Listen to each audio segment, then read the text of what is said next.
இனி துக்கம் வேண்டாம், உன்னை அலங்கரிக்கிறேன், உன்னை சிங்காரமாக்குகிறேன்.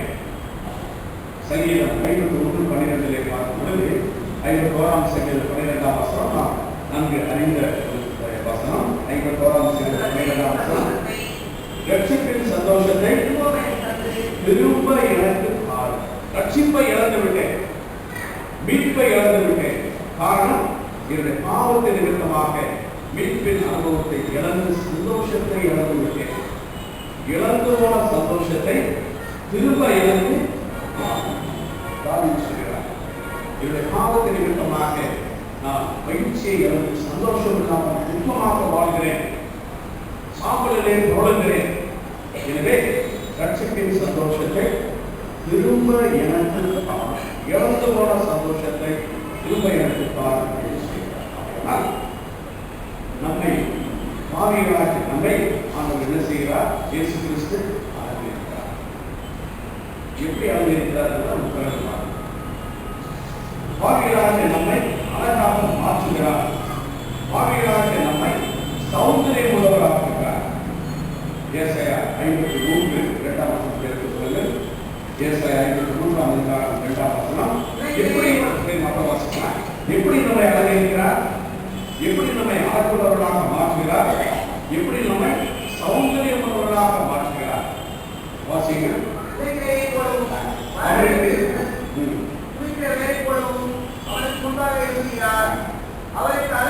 அவருக்கு என்ன இல்லை? காரணம் என்ன? நம்மை அழகுபடுத்துகிறார். தனது அழகை இழந்து, சிலுவையிலே தனது அழகை இழந்து ஆவிகளை என்ன செய்கிறார்? அழகுபடுத்துகிறார். அவருக்கு அழகு இல்லை, சௌந்தரியமும் இல்லை. அவருடைய சௌந்தரியத்தை யாருக்கு கொடுத்து விட்டார்? ஆவியாக நமக்கு சௌந்தரியத்தை கொடுத்து விட்டு நம்மை சௌந்தரியமாக்குகிறார். இன்னும் படிங்க. அவரை பார்க்கும்போது நாம் அவரை விரும்பத்தக்க ரூபம் அவர்களுக்குள்ளே இல்லாத சிலுவையிலே தொங்குகின்ற இயேசு கிறிஸ்துவுடைய அந்த முகத்தை பார்க்கும் பொழுது எல்லாம் வந்து வரையப்படுகிறது. அவருக்கு அழகும் இல்லை, சௌந்தரியமும் இல்லை, விரும்பத்தக்க ரூபமும் இல்லை. காரணம் என்ன? சாம்பலுக்கு பதிலாக சிங்காரத்தை நமக்கு கொடுப்பதற்காக, நம்மை அழகுபடுத்துவதற்காக, நம்மை சௌந்தரியமானவர்களாக மாற்றுவதற்காக அவர் தன்னுடைய அழகை சிலுவையிலே அவர் 3ஆம் வசனத்தில் பார்க்கமா, அவர் அசட்டை பண்ணப்பட்டவரும் மனுஷரால் புறக்கணிக்கப்பட்டவரும் துக்கம் நிறைந்தவரும் ஆறு அனுபவிக்குமாய்.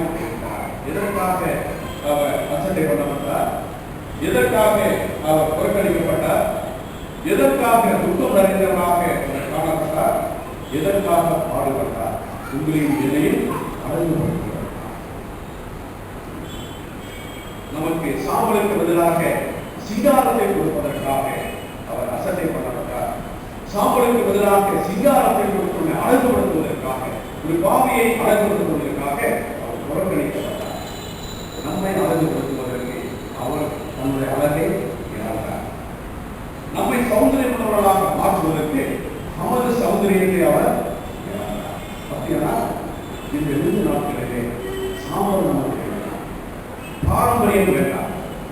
2 நாட்களிலே துக்ககரமாக சாம்பலை போட்டுக் கொண்டிருப்பது போல நாம் துன்பங்களோடு காணப்படாமல் சாம்பலுக்கு பதிலாக சிங்காரத்தை பெற்றுக் கொள்வதை மக்களாக 2 நாட்கள் நம்ம ஜெபிக்கிற ஜெபம் என்னன்னா, எங்களை ஆவிக்குரிய மக்களாக மாற்றுமாங்க, பரிசுத்த அலங்காரம் உள்ளவர்களாக என்னை மாற்றுமாங்க, பரிசுத்த அலங்காரத்தை பெற்றுக்கொள்ள நீர் எங்களுக்கு கிருபை செய்யும்.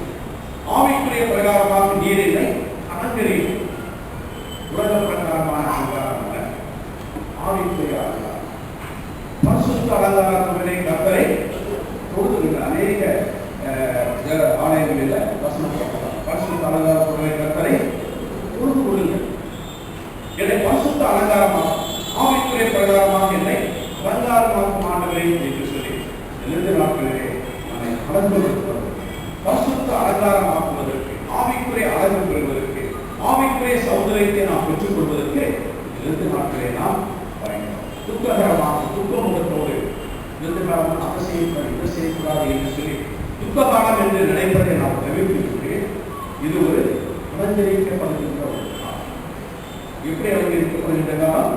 பரிசுத்த வாழ்க்கையிலே அலங்கரிப்பை பெற்றுக் கொள்ளக்கூடிய ஆவிக்குரிய வாழ்க்கையிலே அலங்கரிப்பை பெற்றுக் கொள்ளக்கூடிய காரியங்களை தவிர துக்ககரமான காரியங்கள் நம்ம ஆலய பணியாளர் ஆனந்தராஜ்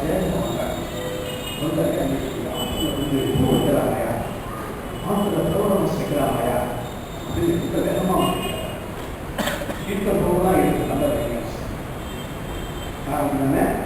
ஆண்டவர் மேல ஆய்வு துக்ககரமான காலம் அல்ல. எதிர்காலம் என்பது இதை வேண்டாம் அதை வேண்டாம் அதை குறைப்பது துக்கபோகமா இருக்கணும் அல்லது என்பதல்ல. ஆவிக்குரிய சாம்பலுக்கு பதிலாக சிங்காரத்தை கொடுக்க வந்திருக்கிறார்.